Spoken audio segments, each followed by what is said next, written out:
So hello everyone. अभी हम इस वीडियो में सबसे पहले अपनी आर्टिफिशियल लिफ्ट डिस्कस करेंगे। वो है एसआरपी यानी सकर रोड पंप, जो सक करती है थ्रू रोड्स। ऑयल को सक करती है। सकर रोड पंप्स ये बिल्कुल सेम मैकेनिज्म है जो अपने घरों में यूज होती है ना, या घर के आसपास हैंड पंप्स वगैरह लगे रहते हैं। बिल्कुल सेम मैकेनिज्म वैसे ही है। ऑयल आ रहा है, अगर कहीं बीच में रुक गया उसका स्टैटिक लेवल, तो ऐसे करके ना मैं ऊपर इसके ऊपर एक साकर रोड पंप लगा देता हूँ। हैंड पंप टाइप रहता है, बिल्कुल वही मैकेनिज्म उठा के हमने अपने ऑयल वेल में लगा दिया, जो आसपास घरों के आसपास लगी रहती है। तो वही ऊपर आके ऊपर लगा दिया, और वहां से रोड, जैसे उसमें रोड जाती रहती है ना, क्या करता है वो हैंड पंप, हम ऐसे जब पुश करते हैं तो रोड ऊपर नीचे ओसिलेट करती है, वो ओसिलेट करती है। वही सेम मैकेनिज्म रहता है। ये रोड आ रही है ऊपर, मान लो हैंड पंप है इसके, और ये रोड आ रही है, और यहाँ पर कुछ डाउन होल मैकेनिज्म है, कुछ है जो कि इस रोड से ये ऊपर नीचे ओसिलेट करती है, और ओसिलेट करने के बाद ये क्या प्रोड्यूस करती है, ऑयल को जो है ऊपर की तरफ पंप करती है, जैसे मेरा हैंड पंप करता है, जैसे आसपास। कईयों को तो पता भी लग गया होगा कैसे मैकेनिज्म होती है। क्यों? क्योंकि कईयों ने देखा होगा अपना देखा होगा हैंड पंप वगैरह की वर्किंग वगैरह, जो घरों के आसपास रहते हैं। बिल्कुल सेम वर्किंग रहती है, पर ये थोड़ा उस पर डीप लेवल पे रहती है, क्योंकि इसमें ऑयल वेल होता है जो यूजुअली क्या होता है, डीप होता है। तो ये होता है मेरा सकर रोड पंप। देखो, अब सकर रोड पंप मेरे दो टाइप के रहे। दो सकर रोड पंप में ना दो असेंबलीज रहती हैं। एक रहती है सरफेस असेंबली, या फिर सरफेस यूनिट बोलेंगे उसे, सरफेस यूनिट असेंबली, जो मेरी सरफेस पे होती है, जो आप देखते हो ना ऊपर, जो मैकेनिज्म रहती है ऐसे करके, ऐसा ऐसे, यहां से इस टाइप का रहता है कुछ, इस टाइप का। ये बिल्कुल वैसे ही यहाँ से इसको, ये ऊपर रोड को, ये वाली रोड क्या करती है, ओसिलेट करती है। ये ऊपर सरफेस यूनिट रहती है। सरफेस यूनिट हम अच्छे से पढ़ेंगे, सरफेस यूनिट में क्या क्या रहता है, ठीक है। सरफेस यूनिट पे क्वेश्चन आ सकते हैं, कोई भी पार्ट पूछ लेंगे, या फिर इंटरव्यू में भी कोई भी पार्ट पूछ लेंगे, भाई इस पार्ट की वर्किंग क्या है और क्या किस लिए काम आता है, ठीक है। किस लिए काम आता है मेरा सरफेस यूनिट, ठीक है। और दूसरे होता है मेरा सब सरफेस यूनिट। सब सरफेस यूनिट, सब सरफेस यूनिट मेरी क्या रहती है, सब सरफेस यूनिट मेरी सबमर्ज रहती है, एक्चुअली ऑयल के अंदर सबमर्ज रहती है। सब सरफेस यूनिट जो मेरी अंदर रहती है, ये चीज मेरी सब सरफेस यूनिट है। ग्रीन कलर का जो मैंने पंप बनाया हुआ है, ये ग्रीन कलर की रोड है, और ये ग्रीन कलर की सब सरफेस यूनिट है। ये मेरी सबमर्ज रहती है ऑयल के नीचे, ऑयल के अंदर सबमर्ज रहती है, और इसकी वर्किंग होती है कुछ, जिससे ऑयल को क्या करती है, ऊपर की तरफ लिफ्ट करती है सब सरफेस यूनिट। ये मेरी क्या रहती है, सबमर्ज रहती है। अब सब इस चीज से मेरे को याद आया, इसमें एक और इम्पोर्टेंट चीज होती है, एक होता है मेरा स्टैटिक लेवल। ये सुन लेना, स्टैटिक लेवल होता है जब मेरा वेल डेड हो गया ना, तो मैक्सिमम इस लेवल तक मेरा ऑयल चढ़ पा रहा है, ऑयल लिफ्ट हो पा रहा है, उससे ऊपर लिफ्ट नहीं हो पा रहा, तो मैं इसको बोलता हूँ स्टैटिक लेवल, ठीक है। एक बार मैंने पंप ऑन कर दिया, पंप ने लिफ्ट करना शुरू कर दिया, तो उसका थोड़ा क्या हो जाता है, जो लेवल होता है ना, लिफ्ट तो हो रहा है, हर बार लिफ्ट हो रहा है, पर वो डायनेमिक लेवल जो होता है ना, मतलब जब पंप चल रहा है तब ऑयल का जो लेवल रहता है, जब ऑयल का लेवल वो थोड़ा डिक्रीज हो जाता है, नीचे की तरफ आ जाता है। इन द सेंस, इसमें कुछ ऐसे असेंबली रहती है, मान लो ये है, इतना है, तो एक बारी में अगर मैं, जैसे मेरा हैंड पंप होता है, अगर मैं एक बारी में ऐसे करके, एक बारी बारी मतलब साइकिल टाइप ऑयल उठाता है, साइकिल टाइप, तो साइकिल टाइप ऑयल उठाता है, ऐसे नहीं कंटिन्यूसली चल रहा है, ऐसे साइकिल टाइप ऑयल रहता है। तो ये मेरा जो लेवल बनता है ना, यहाँ पे जो मेरा लेवल बनता है उसको डायनेमिक लेवल बोलता हूँ, ठीक है। वो मेरा थोड़ा सा नीचे बनता है, तो इस डायनेमिक लेवल के नीचे मेरे को पंप डालना होता है। मेरा जो पंप है ना, इसके नीचे रहना चाहिए डायनेमिक लेवल के।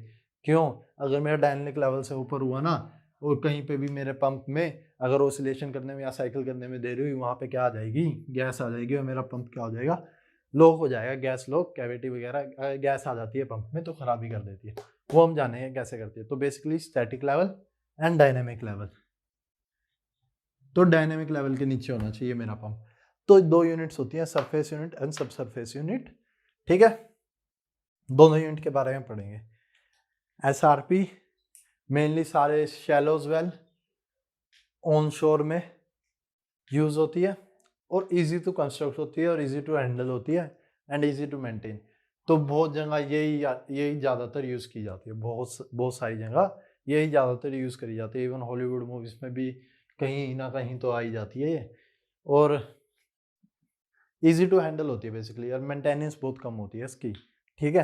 तो अब हम देखेंगे हमारी सबसे पहले क्या सरफेस यूनिट देखेंगे, ठीक है। Surface unit. So hello everyone, अभी हमने अपनी एसआरपी की इंट्रोडक्शन दी थी, उसमें मैंने बताया था आपको कैसे ऑसिलेट होता है, और 2 यूनिट्स होती है, सरफेस यूनिट एंड सब सरफेस यूनिट। अब इस वाली पीपीटी में जो आपको स्क्रीन पे आ रहा होगा, ये बेसिकली इसीलिए लगाई है ताकि आपको अच्छे से क्लियर हो जाए। व्हाइट बोर्ड पे थोड़ा ड्राइंग वगैरह में भी इशू रहता है, और बाकी ये आपको अच्छे से क्लियर हो जाए इसलिए।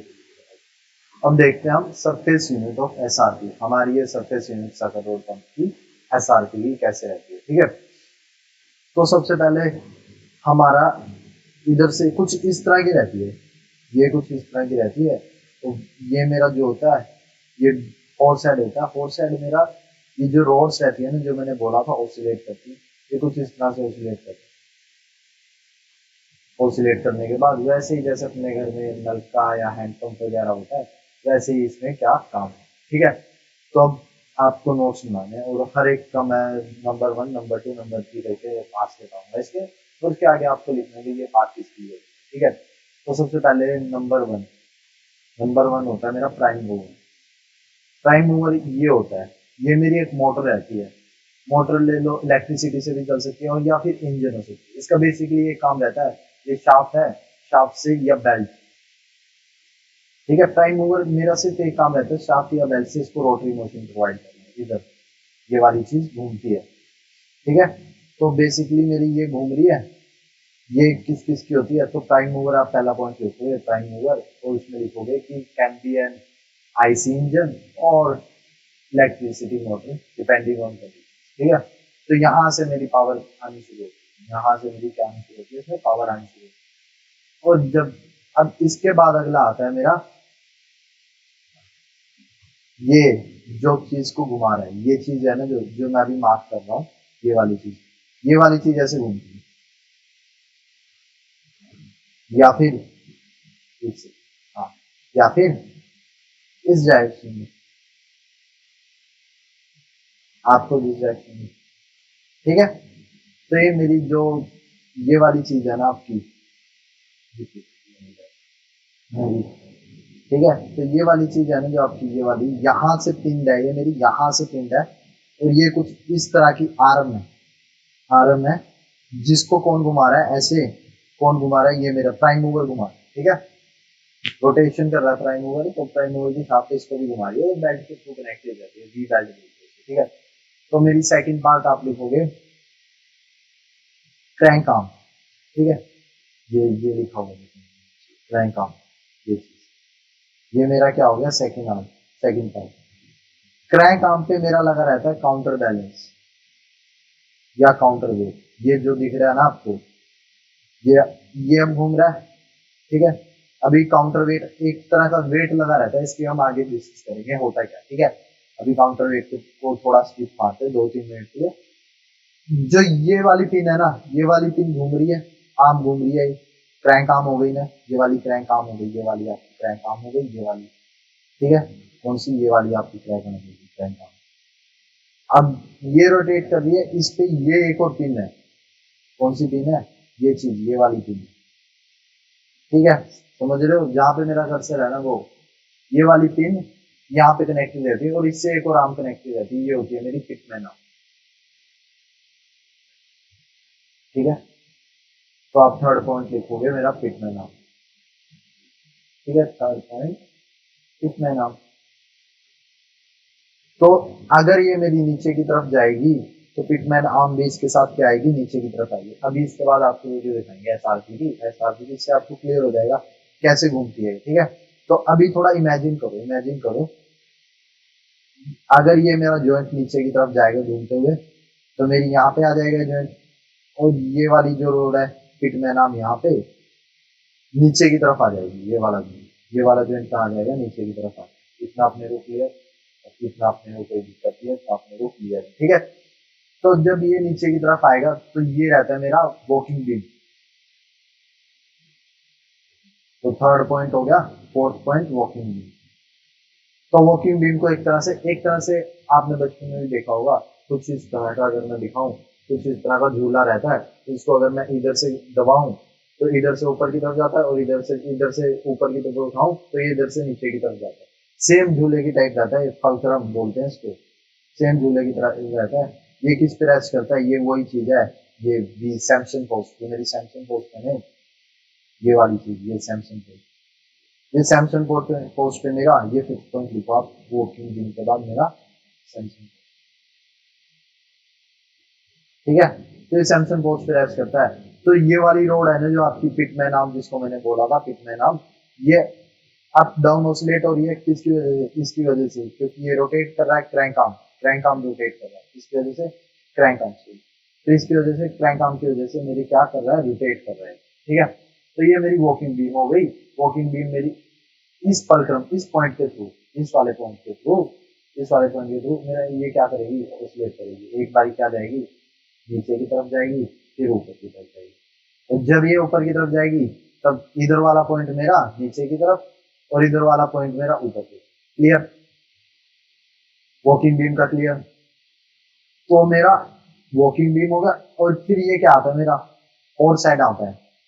फोर साइड का मेरा सिंपल काम रहता है, वॉकिंग बीम और होर साइड का, इन दोनों का काम होता है, जो मेरा रोटरी मोशन चल रहा है ना, ये सर्कुलर मोशन है ना, रोटरी मोशन, इसको मेरा ऑसिलेशंस में कन्वर्ट करना है, यानी कि लीनियर ऑसिलेशंस में कन्वर्ट करना, यानी कि अप डाउन, ठीक है।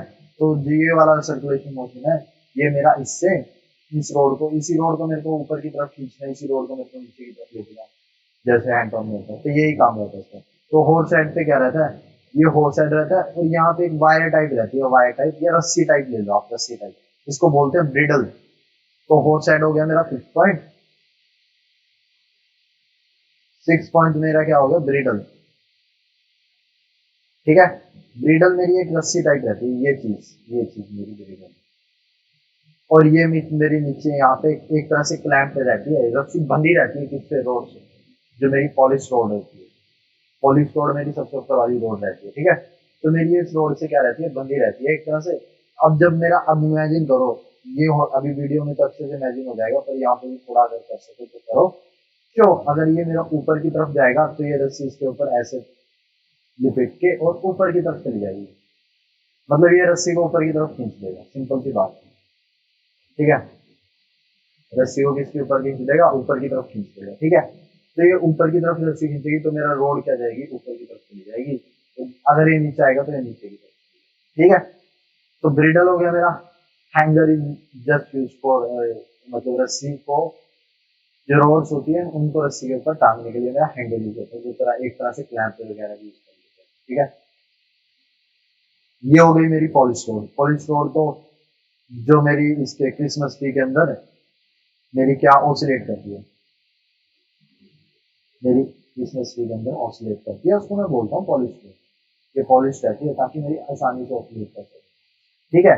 क्रिसमस ट्री के ऊपर अब मेरा एक और चीज लगा रहता है, ये आप चीज याद रखिएगा, ये आप चीज याद रखिएगा, इंपॉर्टेंट होता है ये। अगर आप कभी फील्ड में भी जाओगे ना, फील्ड में भी जाओगे, क्रिसमस ट्री आपको अलग कलर का दिखेगा, ये कुछ अलग कलर का होगा, इसका नाम होता है मेरा स्टफिंग बॉक्स,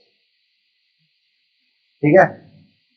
अगर कभी आपने एसआरपी देखी, कहीं पे भी देखी, तो आप स्टफिंग बॉक्स इजिली क्या कर सकोगे, डिस्टिंक्ट कर सकोगे, भाई हाँ ये स्टफिंग बॉक्स लगा हुआ है मेरा क्रिसमस ट्री के ऊपर। तो कभी अगर फ्यूचर में देखो तो स्टफिंग बॉक्स को पहचानने की कोशिश। तो स्टफिंग बॉक्स मेरा सिंपल रहता है, सील रहता है। अब देखो, मेरा ऑयल तो नीचे से प्रोड्यूस हो रहा है, जैसे हैंडपंप प्रोड्यूस कर रहा है, ऑयल नीचे से प्रोड्यूस कर रहा है, तो ये तो ऊपर की तरफ आ जाना चाहिए मेरा ऑयल। ऊपर तो मेरी रोड्स है ना, रोड्स ऐसे ऑसिलेट कर रही है, उसको कुछ है तो ही ना, ऑयल मेरा ऊपर की तरफ आ जाना चाहिए, आसानी सी बात है, सीधी सी बात है। इसको रोकने के लिए ऊपर ना आए मेरा मेरा ऑयल किस में जाए, मेरा ऑयल फ्लो लाइन में जाए, इसको रोकने के लिए एक स्टफिंग बॉक्स सील, ये मेरी एक तरह से सील रहती है, ये स्टफिंग बॉक्स रहता है इसकी रोड के चारों तरफ रहता है ऐसे, बीच में मेरी क्या रोड ऑसिलेट करती है, तो इस तरह से ये मेरी रोड ऑसिलेट करती रहेगी अप डाउन। और ये मेरी क्या कॉम्बिनेशन रहता है स्टील और रबर का, स्टील और रबर का, ठीक है, स्टील रबर, स्टील रबर। तो ये एक तरह से सील कर देता पूरा, ये जो चीज है सील कर देता, यहाँ से ऑयल ऊपर नहीं जाने देता, तो ऑयल मेरा किस में फ्लो लाइन नहीं जाए, ऊपर नहीं जाने, तो एक तरह से पूरा सील कर देता है रोड्स के चारों तरफ मेरा ऑयल को। तो ये मेरा स्टफिंग बॉक्स होता है, बेसिकली इट्स अ सील, ठीक है। ये आप डिस्टिंग्विश कर लोगे, ये अच्छी खासी 1 फीट 1.5 फीट की हाइट का रहता है, 1.5 फीट, और अलग कलर का रहता है, आप डिस्टिंग्विश कर लोगे, ठीक है। तो ये मेरा स्टफिंग बॉक्स हुआ, सैमसंग बॉक्स हो गया। अब मेरा एक वो बचा है, कौन सा, काउंटर वेट है, ठीक है। तो काउंटर वेट समझिएगा, ठीक है। काउंटर वेट एक तरह से वजन है, ये वजन, अगर ये जब मेरा वजन ये नीचे रहेगा ना, ये नीचे रहेगा, तब ये वाला पॉइंट क्या रहेगा, नीचे की तरफ रहेगा, स्टार्टिंग से समझते। मान लो मेरा ये पॉइंट बिल्कुल क्या है, तो यहाँ पे स्टार्टिंग से समझते हैं, मेरा कर देता हूँ ताकि मुझे क्या पिछले में ये स्लाइड्स आपको पढ़ानी है जो अभी बीच में,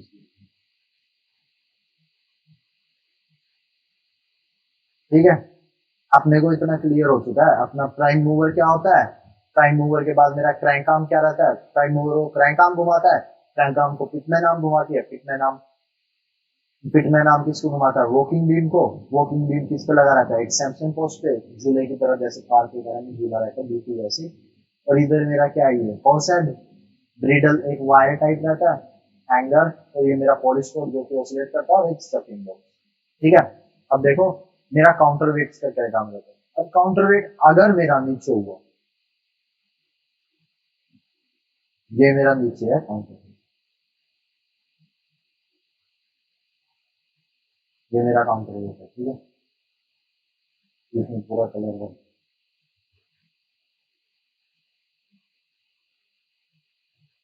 ये मेरी क्रैंक आर्म है, ये चीज मेरी क्रैंक आर्म, ठीक है। तो भाई अब ये मेरा नीचे है, इसका मतलब ये वाला पार्ट ऐसे है, अगर मैं क्लियरिटी से बनाऊं, ये वाला पार्ट कुछ इस तरह से नीचे की तरफ है, और रोड है जो मेरी सबसे ऊपर उठी हुई है, ठीक है, ठीक है। अब मेरा निचला मोशन शुरू होगा, और जो रोड का वेट है ना, रोड का वेट वो मेरा नीचे जाना शुरू करेगा, अपने आप खींचेगा। इस पॉइंट पे जब मेरा सबसे ऊपर रहेगा ना, तो रोड का वेट ना इसको अपने आप नीचे की तरफ खींचेगा, समझ रहे, या अपने आप, सीधी सी बात है, अगर मेरा ऊपर है तो ग्रेविटी की वजह से नीचे आएगा, तब ये नीचे का मोशन करेगा ना, तो इस चीज को, काउंटर वेट को, इसको खींचना पड़ेगा ऊपर की, यहां से यहां तक ये खींचेगा काउंटर वेट को, ये नीचे आएगा, ये चीज नीचे आएगा, तो ये मेरी चीज ऊपर की तरफ शिफ्ट होगी, और ऊपर की तरफ शिफ्ट होगी तो मेरा काउंटर वेट ऊपर की तरफ जाएगा। अब यहाँ पे काउंटर वेट पहुंच गया मेरा ऊपर, ठीक है। अब मेरा जो ये है, ये नीचे की तरफ ऐसे ही, अब इसको जो वेट खींचना है ना अपना, ऊपर खींचना है, अब इसको वेट ऑफ रोड खींचना है। और जब ये मेरा नीचे रहता है ना, अभी इसे याद रख लो, ये मैं अच्छे से बताऊंगा, अभी वेट ऑफ फ्लूइड भी आ रहा है। जब मेरा अपस्ट्रोक शुरू करता है ना, अपस्ट्रोक यानी ऊपर चलना शुरू करता है, तब मेरा वेट ऑफ फ्लूइड भी आ जाता है, आपका ऊपर करना शुरू करता है, तो वेट ऑफ लोड के साथ वेट ऑफ फ्लूइड भी आ जाता है, तो उसमें बहुत ज्यादा जान लगती है, तो इसको बहुत ज्यादा जान चाहिए। तो एक तरह से काउंटर वेट हेल्प करता है इसको, मतलब अब तो वजन ऊपर है और नीचे अपने आप आएगा, ये वाला वजन नीचे अपने आप आएगा, ये वाला वजन नीचे आएगा, तो ये इसको ऊपर खींचने में हेल्प करेगा, ठीक है, समझ रहे हो। इसकी वीडियो देख के अभी क्लियर हो जाएगा क्या होता है काउंटर वेट। तो बेसिकली मेरा काउंटर वेट किस लिए काम आता है, काउंटर वेट मेरा काम आता है to conserve the energy, conserve करता है एनर्जी कब, जब हमारा डाउन स्ट्रोक चल रहा होता है, conserve energy and down stroke, down, और आपका क्या करता है, second point, release the energy. Release the energy, कौन सी energy, potential energy. Release the energy while upstroke, क्योंकि अपस्ट्रोक पे मेरा सबसे ज्यादा लोड है, ये अभी आगे बढ़ेगा, ठीक है। तो ये था मेरा क्या, ये मेरी थी सरफेस यूनिट। सरफेस यूनिट में ये मेरा 8 पॉइंट था काउंटर वेट, ये मेरा इंपॉर्टेंट है। इसके बाद अभी हम देखते हैं एक टाइप देखते हैं, उसके बाद वीडियो देखेंगे कैसे कैसे चलता है, आपको क्लियर हो जाएगा। जब वीडियो देखोगे ना आप देखना, 1 पॉइंट नोट करना कहाँ पे लगा क्या चल रहा है, 2 पॉइंट नोट करना, टिक मारना इनके आगे जो भी आपने नोटबुक लिखे हैं, 3 पे टिक मारना, फिर 4 पे टिक मारना, हाँ भाई मैंने देख लिया 5 पॉइंट कैसे काम कर रहा है, 6 पॉइंट कैसे काम कर रहा है, 7 पॉइंट कैसे काम कर रहा है। ये 5th पॉइंट यहाँ हो जाएगा, ये मेरा 6 पॉइंट हुआ, ये 7 पॉइंट हुआ, ये 8 हुआ, और ये मेरा कैसे है 9 काउंट, ठीक है। तो अभी वीडियो में आप नोट करना अच्छे से कैसे कैसे। तो बेसिकली ये अप स्ट्रोक डाउन स्ट्रोक और मेरा पोली स्ट्रोक, ठीक है। तो ये मेरी सरफेस यूनिट हुई मेरी कंप्लीट। अब देखो इसके टाइप, इसको मैं क्या बोलता हूँ, इसको मैं बोलता हूँ फलक्रम, जो मेरा झूले के बीच में रहता है, जिसके अक्रॉस ये ऊपर नीचे क्या कर रहा है, झूल रहा है, इसको फलक्रम बोलते हैं, फलक्रम। सैमसन पोस्ट भी बोलते हैं, सैमसन पोस्ट हम इसमें बोलते हैं, इसमें एसआरपी में, पर एक तरह से इसका टेक्निकल वर्ड होता है मेरा फलक्रम। ये मेरी सैमसन पोस्ट है ना, ये मेरी फलक्रम है, जैसे क्या है, फलक्रम है, ठीक है। अब देखो इस फलक्रम की ना एसआरपी में बहुत सारी पोजीशन भी हो सकती है, उसी हिसाब से मेरी एसआरपी की डिफाइन होती है क्या टाइप्स। तो देखो कैसे कैसे इस फलक्रम को बस मैं शिफ्ट करूंगा तो मेरी टाइप्स बन जाएंगी किसकी एसआरपी। सबसे पहला जो हमने पढ़ा, ये देखो काउंटर वेट है, नहीं इसमें देखो क्लियरिटी से आ जाएगा, काउंटर वेट मेरा ऐसे घूम रहा है, यहाँ पे ऊपर होगा तो यहाँ पे एनर्जी रिलीज करके मेरा नीचे, तो जब यहाँ पहुंच जाएगा तो इसको ऊपर अपने आप खींचेगा, ये वाला वॉकिंग वेट, ठीक है। तो काउंटर वेट का आपको वीडियो में क्लियर हो जाएगा। तो इसमें कन्वेंशनल यूनिट, मेरी सबसे पहली यूनिट आती है कन्वेंशनल यूनिट, भैया जी सबसे पहले कन्वेंशनल यूनिट आती है आपकी, ठीक है। कन्वेंशनल यूनिट जो अभी हमने देखी फलक्रम, ये फलक्रम है ना, जो फलक्रम ये मेरा यहाँ पे रहेगा, और काउंटर वेट जो मेरा काउंटर बैलेंस जो पीछे घूम रहा है, पिटमैन आर्म, क्रैंक आर्म, ये कौन सी आर्म है, ये सी क्रैंक आर्म लेंथ से डोनेट करता हूँ, पिटमैन आर्म एच एच से डोनेट करता हूँ। तो सी क्रैंक आर्म ये मेरा जॉइंट इससे कनेक्टेड है, जो बीच में भी कहीं जा सकता है, इसको बोलते हैं हम, इसको भी सुन लो, इसको बोलते हैं हम गेयर चेंजर। गेयर चेंजिंग हो सकती है मेरी इससे, मतलब इसको अगर मैं यहाँ पे ऐसे कनेक्ट करता हूँ तो मेरा अलग तरह से घूमेगा, तो ये थोड़ी सी मॉडिफिकेशन होती है, ठीक है। तो बेसिकली ये हुआ मेरा क्या कन्वेंशनल यूनिट जो अभी हमने देखा सिंपल वैसे करें। अब देखो अगर मैं फलक्रम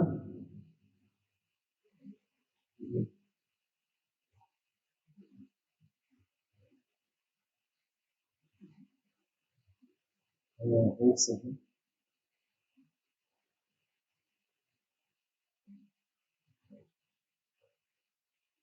हाँ। तो अगर मैं अब मेरा सेकंड बात आता है, मैंने कन्वेंशनल यूनिट देखा, अब मैंने अगर मेरा फलक्रम मैं पीछे की तरफ शिफ्ट कर दूं, ठीक है, पीछे की तरफ शिफ्ट कर दूं और मेरा जो एक काउंटर बैलेंस है ये आगे की तरफ हो, यहाँ एक प्राइम मूवर इसको घुमा रहा है, तो ये मेरी पिट में नाम से, ठीक है। तो ये होता है मेरा लुफ्टिंग मार्क 2, इसमें मेरा फलक्रम पीछे रहता है और काउंटर वेट ऐसे है आगे की तरफ, ठीक है। ये वाला टाइप हो गया आपका। तीसरा होता है मेरा एयर बैलेंस यूनिट, इसमें फलक्रम तो पीछे रहता ही है, पर जो मेरा काउंटर बैलेंस है ना, ये चीज अब गायब है, देखो एयर काउंटर बैलेंस है, ये सिलेंडर टाइप रहता है, एयर एयर भरी रहती है इसमें, ये काउंटर बैलेंस का एक्ट करता है, काउंटर बैलेंस का फंक्शन, ठीक है। तो ये मेरी क्या हुई, एयर बैलेंस यूनिट। तो ये बेसिकली मेन 3 टाइप्स के होते हैं, conventional, luffing mark 2 and air balance unit.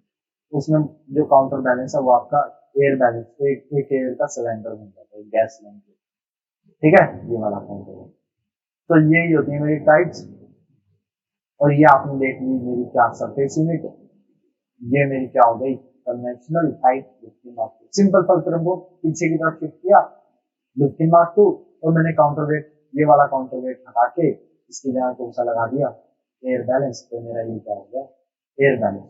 ठीक है, तो ये बेसिकली आपका क्या हुआ, सरफेस यूनिट खत्म हुआ। अब आप इसकी क्या देखोगे, वीडियो देखोगे, वीडियो कि मेरा कैसे काम करता है। ये मेरा सरफेस यूनिट बन गया है, सरफेस यूनिट के आपको पार्ट्स बता दिए। ठीक है, अब आप वीडियो देखना और वीडियो में आप कनेक्ट करना कि कैसे कैसे होता है। अब इसके बाद आपकी वीडियो ऐड होगी, उसके बाद सब सरफेस यूनिट इस पे बोर्ड पे ही पढ़ाएंगे। ठीक है, सब सरफेस यूनिट बोर्ड पे पढ़ाएंगे, इस पे जो मेरे कॉम्प्लेक्स डायग्राम है बेसिकली वो पढ़ाएंगे। ठीक है, तो सब सरफेस यूनिट बोर्ड पे, इसके बाद अभी वीडियो, फिर सब सरफेस।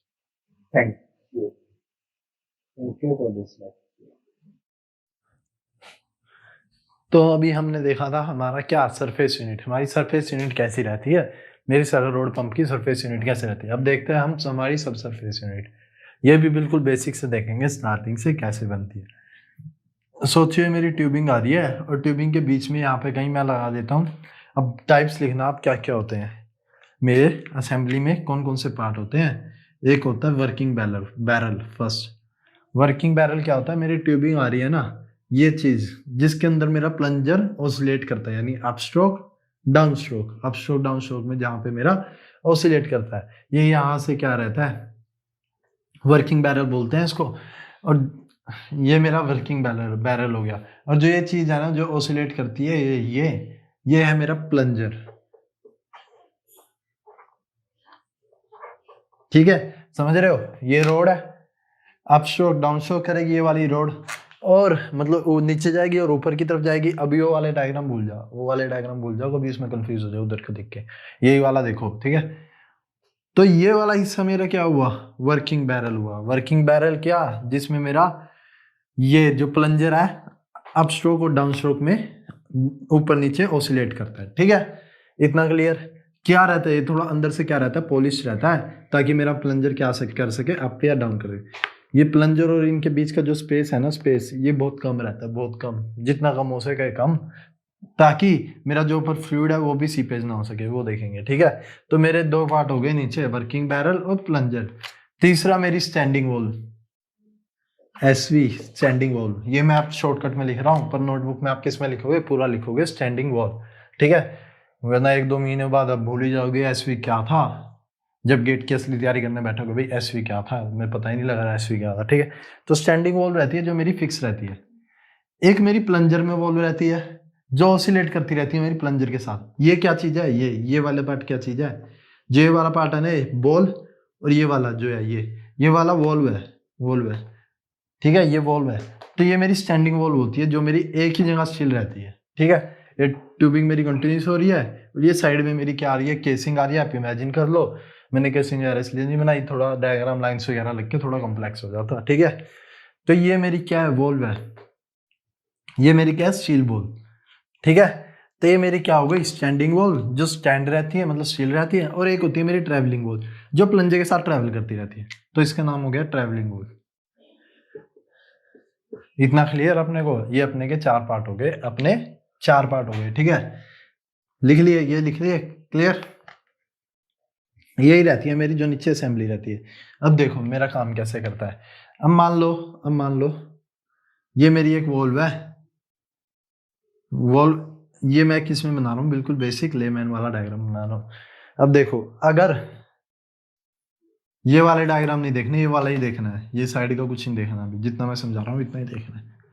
अगर ये रोड मेरी क्या जा रही है, नीचे की तरफ जा रही है, और फ्लूइड है मेरा, ये मान लो वर्किंग बैरल, और नीचे फ्लूइड है, नीचे मेरा फ्लूइड है, और ये नीचे की तरफ जा रही है, तो इस पर फ्लूइड कहाँ की तरफ प्रेशर लगाएगा, ऊपर की तरफ प्रेशर लगाएगा, और ये जो बॉल है ना, ये यहाँ पे तैरने लग जाएगी। ये मैंने, ठीक है, ये बॉल है ना जो ऊपर क्या लग जाएगी, एक तरह से फ्लोट करने लग जाएगी, और इसको फ्लूइड को वे दे देगी, फ्लूइड इसको फोर्स से ऊपर पुश कर देगा और ये वे दे देगी, तो फ्लूइड मेरा किसके अंदर, प्लंजर के अंदर बढ़ जाएगा। ठीक है, अब अगर मेरा अप स्ट्रोक हो ना, यानी ऊपर की तरफ जा रही है, तो मेरी ऊपर की तरफ जा रही है, तो फ्लूइड का वेट पड़ेगा नीचे की तरफ, क्योंकि मैं अब ऊपर की तरफ खींच रहा हूँ, इमेजिन कर पा रहे हो। इसके बाद वीडियो भी लगा देंगे इसकी, किसकी, इसकी वॉल ऊपर नीचे जाने की कैसे बंद होती है। तो अगर मेरी ये प्लंजर ऊपर की तरफ जा रहा है तो ये क्या फ्लूइड का वेट आ जाएगा इस बॉल के ऊपर, और ये बॉल क्या हो जाएगी, इसके जो ये टाइनी सा होल है ना, ये वाला इसको क्या कर देगी, सील कर देगी, बंद कर देगी। तो मेरा फ्लूइड यहाँ से यहाँ नहीं जा पाएगा। एक तरह से एनआरवी रहती है, नॉन रिटर्निंग वॉल, यानी एक ही साइड अलाउ करती है और एक साइड क्या नहीं करती, अलाउ नहीं करती। ठीक है, तो ये मेरे को पता लग गया वॉल्व मेरी कैसे वर्क करती है। वॉल्व अगर मेरी ये नीचे की तरफ जा रहा है तो क्या होगा, नीचे की तरफ जा रहा है, मान लो यहाँ पे फ्लूइड है एफ, नीचे की तरफ जा रहा है, यहाँ पानी है या ऑयल है, तो ये क्या होगा, ये इस बॉल को धक्का मार देगा और ये ऊपर की तरफ उड़ जाएगी, तो मेरा फ्लूइड यहाँ से यहाँ इसमें भर जाएगा। ठीक है, क्लियर। अब अगर मेरा ये क्या जा रहा है, ऊपर की तरफ जा रहा है, तो ये मेरे किस पे रेस्ट कर जाएगी, इस होल के ऊपर रेस्ट कर जाएगी। ऊपर से भी मेरा फ्लूइड, अगर मेरा ऊपर की तरफ मैं इस रोड को खींच रहा हूँ ऊपर की तरफ, तो ये फ्लूइड है, ये वेट इस पे लगाने लग जाएगा बॉल पे, पर ये बॉल अब इधर की तरफ तो निकल नहीं सकती क्योंकि इस पे रास्ता नहीं है, क्योंकि ये है ना, ये वाला होल है, इसके ऊपर क्या कर जाएगी, रेस्ट कर जाएगी। सिंपल सी है, ये बॉल इसके ऊपर रेस्ट कर जाएगी और सील कर देगी। ठीक है, तो एक ही साइड अलाउ कर रही है, यानी ये ऊपर जाना अलाउड कर रही है, जो ऊपर का फ्लूइड है उसको वापस नहीं नीचे आने दे रही। ये मेरी होती है एनआरवी। ठीक है, तो अभी हमने देखे क्या मेरे असेंबली में नीचे कौन कौन से रहते हैं, पहला वर्किंग बैरल, दूसरा प्लंजर, तीसरा स्टैंडिंग वॉल जो स्टील रहती है, और ट्रैवलिंग वॉल। और फिर मैंने वॉल की आपको क्या बताई, वर्किंग। अब देखते हैं हमारे जो नीचे पंप रहता है उसकी वर्किंग। ठीक है, इतना क्लियर करके चलना आगे, बिल्कुल बेसिक है। अभी तक मैंने सिर्फ ये बताया कि क्या क्या पार्ट्स होते हैं, उन पार्ट्स की वर्किंग नहीं बताई। वर्किंग किसकी बताई, सिर्फ एक वॉल्व की वर्किंग बताई। ठीक है, सिर्फ इतना क्लियर होना चाहिए आपको। ठीक है, अब देखो, अब ये ना मेरा क्या है, प्लंजर है, प्लंजर। अब क्या होता है, अगर मेरा फ्लूइड ना ऊपर की तरफ जाना है, ये रोड में ऊपर की तरफ खींच रहा हूँ, तो मेरा ऑयल यहाँ पे है, तो ये ऑयल का वेट लगेगा और ये इसको क्या कर देगी, बंद कर देगी। ठीक है, अब ये मैं प्लंजर ऊपर की तरफ खींच रहा हूँ, ठीक है, तो ये मेरे इस वाली वॉल पे क्या लगेगा, एक तरह से पिस्टन इफेक्ट लगेगा, और जैसे इंजेक्शन होता है ना, इंजेक्शन की तरह ये ऊपर की तरफ खींच रहा है, तो ये मेरा यहाँ से फ्लूइड इसको ऊपर उठाते हुए यहाँ पे आ जाएगा वर्किंग बैरल में। ठीक है, अगर मैं इसको क्या ऊपर की तरफ लेके जा रहा हूँ। ठीक है, ऑयल वेट मेरा कहाँ एक्ट कर रहा है, इसके ऊपर और नीचे की तरफ। क्लियर, इतना क्लियर अपने को। इसमें मेरा क्या हो रहा है, अब स्ट्रोक हो रहा है, ऑयल वेट है, ये वेट का एरो है, वेट का, ये सर्कल रोड नीचे नहीं जा रही, सर्कल रोड का एरर ये ऊपर की तरफ जा रही है, तो मेरा प्लंजर है ना जो ऊपर की तरफ खींच रहा है, तो ये मेरा क्या भर जा रहा है, यहाँ पे आ जा रहा है फ्लूइड, और जो ये ऑयल है ये इस पे वेट डाल रहा है, जो मेरा पहले से ही ऑयल है इसके अंदर, और वेट डाल रहा है। ठीक है, ये ऑयल कहाँ से आया इसके अंदर, ये साइकिल है, आपको आगे पता लगेगा कैसे आया। ठीक है, तो मेरा यहाँ से इसमें ऑयल भर जा रहा है अप स्ट्रोक में। अब मेरी सबसे टॉप पे पहुंच गई, अब ये क्या करने वाली है, नीचे डाउन स्ट्रोक करने वाली है। ठीक है, तो मेरा यहाँ पे ये क्या होगी, अब देखो एक इंजेक्शन की तरह लो, अब ये क्या इसको नीचे की तरफ पुश करेगी, जो मेरा फ्लूइड होएगा उसको नीचे की तरफ पुश करेगी, तो जो ये वाली बॉल है, ये वाली बॉल है जो स्टील की बॉल, ये इसके ऊपर बैठ जाएगी, इस स्पेसिंग के ऊपर क्या आ जाएगी, बैठ जाएगी। क्लियर, तो मेरी स्टैंडिंग वॉल क्या हो जाएगी, बंद हो जाएगी। इसमें मेरी स्टैंडिंग वॉल ओपन थी, इसमें मेरी ट्रैवलिंग वॉल क्लोज थी अप स्ट्रोक में, तो मेरी ये क्या, ये बैठ जाएगी, इसके ऊपर बैठ जाएगी। ठीक है, यहाँ पे अभी कोई मोशन नहीं हो रहा, ये सबसे ऊपर पहुंच चुकी है, और जो ये है ना, ये मान लो यहाँ पे फ्लूइड एफ है, अब इसके अंदर आ चुका है जो फ्लूइड वर्किंग बैरल, तो अगर मैं पिस्टन इफेक्ट लगा रहा हूँ, वो फ्लूइड इसको बंद कर देगा, पर इसको जहाँ स्पेस मिलेगा उसको ऊपर की तरफ खोल देगा, तो ये मेरी क्या बॉल ऊपर फ्लोट करने लग जाएगी, और मेरा जो फ्लूइड है वो कहाँ, फ्लूइड मेरा किस में आ जाएगा, प्लंजर।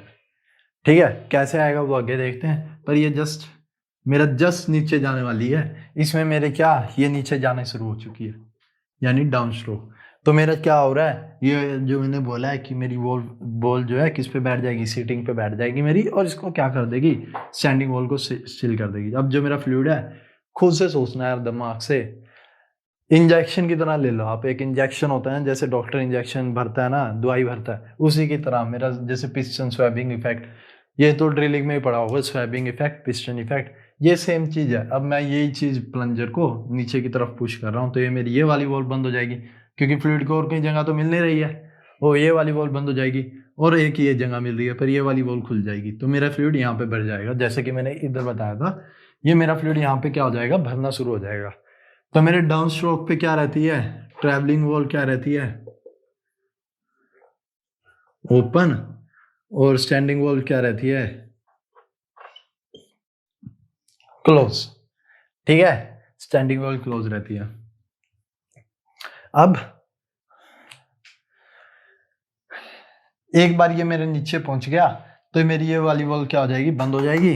नीचे, ये जस्ट नीचे पहुंचा और अब स्ट्रोक करने वाला है, क्या अब स्ट्रोक की तरफ करने वाला है, तो मेरे ये वाली वॉल कहाँ बैठ जाएगी, सीट के ऊपर बैठने वाली है, और ये वाली वॉल क्या खुलने वाली है, ये तो खुली हुई है सॉरी, ये वाली वॉल अगर मैं अब स्ट्रोक करूंगा तो मेरा इसका वेट इस वॉल पे लगेगा तो ये बंद हो जाएगी, और यहाँ से जो मेरा फ्लूइड है, पिस्टन इफेक्ट जैसे मेरा बोल रहा है इंजेक्शन, ये फिर इंजेक्शन से क्या करने लग जाएगा, सक करने लग जाएगा, यहाँ से मेरा फ्लूइड, ये वाली साइकिल मेरी कहाँ आ गई, यहाँ आ गई। फिर ये ऑयल वाला है, अब मेरे को क्लियर हो गया मेरा ये ऑयल कहाँ से आया था, ये वाला ऑयल अब मेरा कहाँ, इस पे जोर मारने लग जाएगा, तो ये मेरी बंद हो जाएगी और ये क्या हो जाएगी, तैरने लग जाएगी। तो ये मेरी क्या बन गई, साइकिल बन गई। क्या, up stroke, up stroke, down stroke, up stroke, down stroke, बस यही तो होता है जैसे हम चलाते हैं, तो अप स्ट्रोक डाउन स्ट्रोक, तो सिंपल। इसमें जितने मेरे सरफेस यूनिट में रहते हैं ना, बहुत सारे इंस्ट्रूमेंट्स रहते हैं, इसमें बस यही मेरे 4 इंस्ट्रूमेंट रहते हैं। ठीक है, ओके, इतना मेरे को क्लियर हो जाना चाहिए भी मेरे 4 इंस्ट्रूमेंट। अब कई बच्चों का ना डाउट आता है कि सर यहाँ पे तो आ जा रहा है, अगर फ्लूइड यहाँ पे फ्लूइड आ जा रहा है, फिर यहाँ पे फ्लूइड आ जा रहा है, अगर मैं इसको ऊपर की तरफ लिफ्ट कर रहा हूँ तो ये मेरा फ्लूइड कहाँ लिफ्ट हो रहा है, ये ऊपर की तरफ लिफ्ट हो रहा है। अब एक बच्चे को मैं पढ़ा रहा था, उसका डाउट आया कि यहाँ पे मैंने क्या सीधी लाइन मार दी थी, जैसे ये है कि यहाँ पे तो स्पेस ही नहीं है ऊपर जाने का, तो नहीं भाई, होलो है ये, होलो टाइप रहता है, होलो पाइप रहता है। ये तो सिंपल एक डायग्राम है, डायग्राम से की मदद से जितना सिंप्लीफाई होकर वैसे बताने की कोशिश करी गई है। ये मेरा क्या रहता है, होलो रहता है, यहाँ से मेरा फ्लूइड ऊपर की तरफ, जैसे ये है ना पाइप की तरह रहता है। आपको वीडियो में पता लग ही जाएगा, वीडियो चलाएंगे तो क्लियर हो जाएगा अच्छे से। बाकी अगर आपको देखना है तो नींद कंप्यूटर असिस्टेड, वहाँ पे बहुत अच्छे से गिवन है।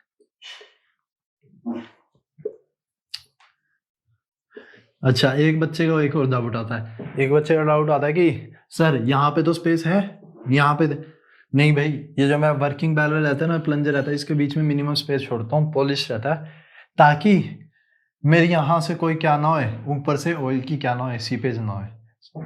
ठीक है, सीपेज ना हो या स्लीपेज ना हो, ऑयल मेरा स्लिप हो गया नीचे ना जाए। ठीक है, तो ये मैं करता हूँ ताकि मेरी यहाँ पे क्या हो जाए, 0। इतनी एफिशिएंसी के साथ बनाता हूँ।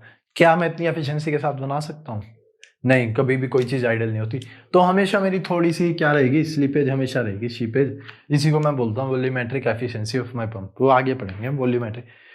वो क्या होती है, वो मेरी सीपेज या स्लीपेज यहाँ से लीक हो जाता है थोड़ा सा प्लंजर और वर्किंग बैरल के बीच में से, बस वही रहता है। ठीक है, या वोल्स के बीच में से निकल थोड़ा सा लीक हो जाता है ऑयल, उसको बोलते हैं वॉल्यूमेट्रिक एफिशिएंसी, बस यही रहता है। ठीक है, तो मेनली यही मेरी क्या थी, वर्किंग थी। Up stroke and down stroke. अब इसमें मेरी क्या कोई कंफ्यूजन नहीं रहनी चाहिए। ठीक है, कोई कंफ्यूजन नहीं रहनी चाहिए। आपको कंप्यूटर सिस्टम में देखने को मिल जाएगा ये डायग्राम बना हुआ अच्छे से, इसके बाद वीडियो भी लगा दी जाएगी। ठीक है, क्लियर। अब इसके बाद हम देखेंगे हमारी पंप डिस्प्लेसमेंट क्या होती है, फिर उसके बाद हम देखेंगे आगे की अपना जो भी रहता है मेरा लोड्स वगैरह। अरे हाँ, एक और चीज़ आपको बताया था ना मैंने, अप स्ट्रोक में जैसे मैं सरफेस यूनिट, तो अप स्ट्रोक में ना मेरा फ्लूइड वेट क्यों ज़्यादा होता है, मैंने बताया था सरफेस यूनिट में कि मैं बताऊंगा कि मेरा फ्लूइड वेट ज़्यादा क्यों होता है। फ्लूइड वेट मेरा इसलिए ज़्यादा होता है क्योंकि मेरी ट्रैवलिंग वॉल्व बंद हो गई और इसको मैं अप स्ट्रोक कर रहा हूँ। सॉरी, रोड वेट मेरा क्यों ज़्यादा होता है, रोड वेट जैसा मैंने सरफेस में, तो मेरी ट्रैवलिंग वॉल बंद हो गई। अब मैं इस ऑयल को भी खींच रहा हूँ, ये तो खींच ही रहा हूँ, ये रोड वेट भी खींच रहा हूँ ऊपर की तरफ रोड वेट भी खींच रहा हूँ, प्लस जो फ्लूइड है ना ऊपर में वेल में भरा हुआ पूरा का पूरा, इसको भी क्या ऊपर की तरफ खींच रहा हूँ। ये सिर्फ किस में होता है, अप स्ट्रोक में होता है। डाउन स्ट्रोक में नहीं रहता, डाउन स्ट्रोक में मेरा फ्लूइड वेट नहीं रहता, वो फ्लूइड के अंदर तैरती हुई मजे से नीचे आ जाती है। सिर्फ मेरा क्या रहता है, जो रोड वेट रहता है, सका रोड वेट, वो मेरा नीचे आता है। ठीक है, तो अप स्ट्रोक पे मेरा ऊपर की तरफ वेट ज़्यादा होता है, हमेशा अप स्ट्रोक पे मेरा वेट ऑफ फ्लूइड आता है, डाउन स्ट्रोक पे कभी मेरा वेट ऑफ फ्लूइड नहीं आता। तभी मैंने एक काउंटर बैलेंस पढ़ाया था। काउंटर बैलेंस किस पे? डाउन स्ट्रोक पे एनर्जी कंजर्व करता है और अप स्ट्रोक पे एनर्जी रिलीज करता है, ताकि ये मेरा कुछ ज़्यादा ही वेट हो जाता है, वेट ऑफ फ्लूइड, ताकि ये मेरा वेट आसानी से लिफ्ट हो जाए। डाउन स्ट्रोक पे मेरा क्या? एनर्जी कंजर्व, अप स्ट्रोक पे मेरा क्या? Energy release, counter balance. ठीक है, तो यही थी मेरी जो नीचे की मेरी वर्किंग थी ऑफ सर्कल रोड पंप, सब surface circle road pump. Simple इतना सही रहता है मेरा, इतनी सी मैकेनिज्म रहती है। ये मैंने एज डायग्राम आपको जितना सिंपल हो सकते थे इतना सिंपल होके बताए। अगर अब तो कोई डाउट नहीं रहना चाहिए वैसे। चलो फिर, thank you. Do you know that from 72 to 75% of the drilled wells worldwide are produced by a sucker rod pumping system? In this episode, we will demonstrate the primary components and operation of a sucker rod pump. Sucker rod pumps consist of surface and subsurface equipment.